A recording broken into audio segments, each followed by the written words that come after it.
In the spring of 1945, deep inside a salt mine in the Austrian Alps, hundreds of crates sat stacked in the dark. Inside were some of the world's most valuable paintings: a Vermeer, a Michelangelo, a Ghent altarpiece, and, wired among them, cases of explosives. The order had been given to destroy it all rather than let it fall into Allied hands. The art survived by days, but surviving the war was only the beginning, and some of it has still never been found. The theft was not random. It was organized, staffed, and run like a government department. In July 1940, weeks after France fell, Hitler authorized a special task force to comb occupied Europe for art worth taking. It was named after the Nazi ideologist Alfred Rosenberg, the Einsatzstab Reichsleiter Rosenberg, or ERR, and it became the largest art-looting operation in history. In Paris, the ERR set up inside the Jeu de Paume, a small museum beside the Tuileries Gardens. Between late 1940 and the summer of 1944, more than 20,000 looted works passed through its rooms. Most came from Jewish families and dealers who had fled or been arrested. Among them the Rothschilds and the dealer Paul Rosenberg, whose collections were stripped from their walls and vaults. Each piece was catalogued, photographed, and crated for shipment east into Germany. Two men decided where the best of it went. Hitler intended the finest works for a vast museum he planned to build in Linz, the Austrian city of his youth, meant to rival Vienna and Paris. Hermann Göring, the second most powerful man in the Reich, built a collection of his own. He came to the Jeu de Paume around 20 times in person, choosing pieces for his country estate at Carenhal. By the war's end, he had gathered roughly 1,500 works, many of them stolen. Hitler tracked his own future museum from a distance in leather-bound albums of photographs, each page showing a painting marked down for Linz. Not everything the regime took was meant to be kept. Years earlier, the Nazis had stripped German museums of modern art that they branded degenerate, works by Picasso, Matisse, and the German Expressionists. A handful of approved dealers were allowed to sell those abroad for foreign currency the Reich badly needed. The same machine that hoarded old masters quietly sold off the modern ones. The reach of the looting spread across the whole of occupied Europe. In grand houses across Paris, families came home to pale rectangles on the walls where paintings had hung for generations. From the Netherlands came Dutch masters, bought up cheaply or seized through forced sales. From Italy came Renaissance paintings and sculpture. From Poland came entire museum and church collections, crated into trucks and loaded onto trains in the first weeks of the occupation, before the country had even stopped burning. By 1945, the regime had taken hundreds of thousands of objects from across the continent. As Allied armies closed in, the Nazis hid the hoard wherever they could, in castles, monasteries, and above all in mines, where the steady temperature protected the canvases. The largest of those hiding places lay under a mountain in Austria. The job of finding it fell to an unlikely unit, the Monuments, Fine Arts and Archives sections, later known as the Monuments Men, was a small group of curators, art historians, architects, and archivists in Allied uniform. Their task was to protect Europe's cultural treasures during the fighting and to track down what the Nazis had stolen. Fewer than 400 served across the whole war, drawn from more than a dozen nations, and at first they had almost no vehicles, no staff, and little authority. In April 1945, American troops uncovered a salt mine at Merkers in central Germany. Inside lay much of the German gold reserve and a trove of paintings pulled from Berlin's museums. General Eisenhower came down to the mine to see it for himself. It was a stunning find, but it was not the largest. That lay at Altausee in the Austrian Alps. More than 6,000 paintings were stored in the tunnels, gathered for Hitler's Linz museum, along with sculptures, drawings, Michelangelo's marble Maradona from Bruges, and the Ghent altarpiece. As the Allies advanced, local Nazi officials had ordered the mine destroyed, and crates of explosives were carried inside. Austrian miners, unwilling to see the mine and their livelihood blown apart, secretly removed the bombs. When two Monuments officers, Robert Posey and Lincoln Kirstein, reached the tunnels in May 1945, they found the art intact, stacked on wooden racks in the cold, dry air. The conservator George Stout then spent weeks carefully bringing each piece back up to the surface. Recovering it was not the problem. Knowing who it belonged to was another. Here the work of one woman proved decisive. Rose Valland had stayed on at the Jeu de Paume throughout the occupation, quietly watching the Germans sort their loot. Without their knowledge, she wrote down what came in, where it was sent, and which trains carried it away. Her notes later helped Allied teams trace tens of thousands of works back to their owners. The recovered art was carried to collecting points the Allies set up across Germany. the largest at Munich and Wiesbaden. There it was unpacked, inventoried, photographed, and sorted by country. Then the long task began.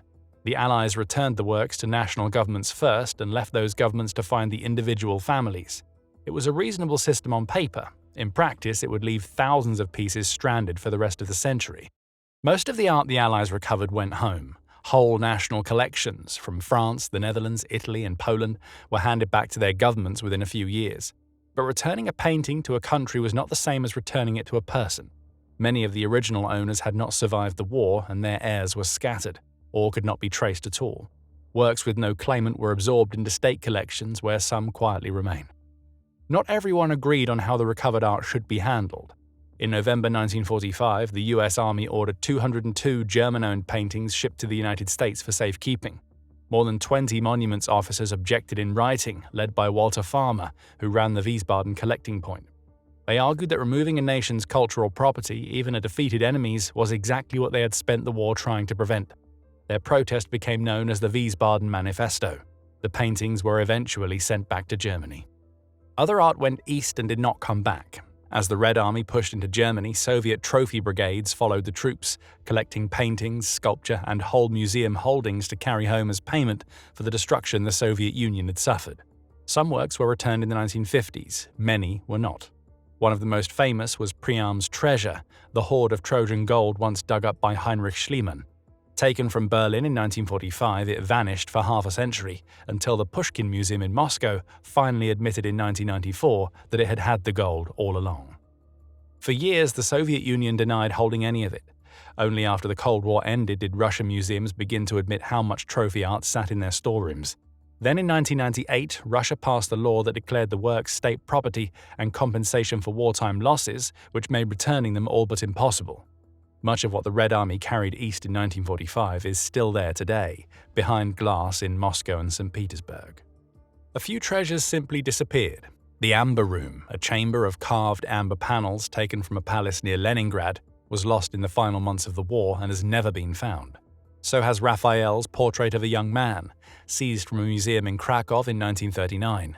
Often called the most important painting still missing from the war, it has not been seen since. For decades after the war, the search slowed. The collecting points closed in the early 1950s, the monuments men went home, and the unclaimed works settled into museums and private collections around the world.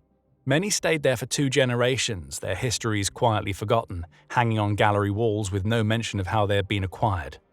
Then the question came back. In December 1998, representatives of 44 countries met in Washington and agreed a set of principles on Nazi-confiscated art. They called on museums and governments to research the history of the works in their care and to find just and fair solutions with the families they had been taken from.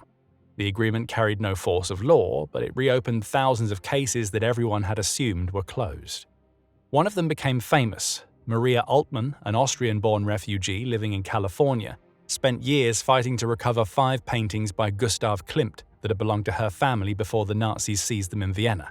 Among them was the golden portrait of her aunt, Adele Bloch-Bauer. For Maria, the fight was never only about value. The portrait was one of the last links to a family the war had scattered, and winning it back meant forcing Austria to admit, after more than 60 years, how it had been taken. In 2006, an arbitration panel in Austria ruled in her favor, and the paintings left a national gallery for a private heir. The portrait was later sold for $135 million, at the time one of the highest prices ever paid for a painting. Some discoveries came by accident. In 2012, German tax investigators searching a Munich apartment found more than 1,000 works stacked among the belongings of an elderly recluse named Cornelius Gurlitt. His father had been one of the dealers the Nazis used to handle loot and confiscate art. Among the hoard were pieces by Picasso, Matisse, and Chagall that had not been seen in public for 70 years. When the find was made public in 2013, it caused an international sensation. Gurlitt died the next year and left the entire collection to a museum in Switzerland, which agreed to keep researching and return anything proven to be looted. The Gurlitt case was a reminder that the story is not history yet. A painting still surfaces at auction with an empty gap in its record covering the war years, and a researcher starts pulling the thread. A family receives a letter telling them a work their grandparents once owned has been found in a museum on another continent. More than 80 years after the war, the accounting is still unfinished. Some paintings came home, Some hang in museums today under new labels. Some vanish into private rooms, bank vaults, and museum storerooms in the East. Provenance researchers still work the gap, matching a name on a wartime list to a canvas on a gallery wall. And somewhere, perhaps a missing masterpiece hangs in plain sight, seen every day by people who have no idea where it came from. Thanks for watching. If you found this video insightful, watch Where Hitler's Money Really Went After World War II next. Like this video, subscribe, and hit the bell for more History Inside, and we'll see you in the next one.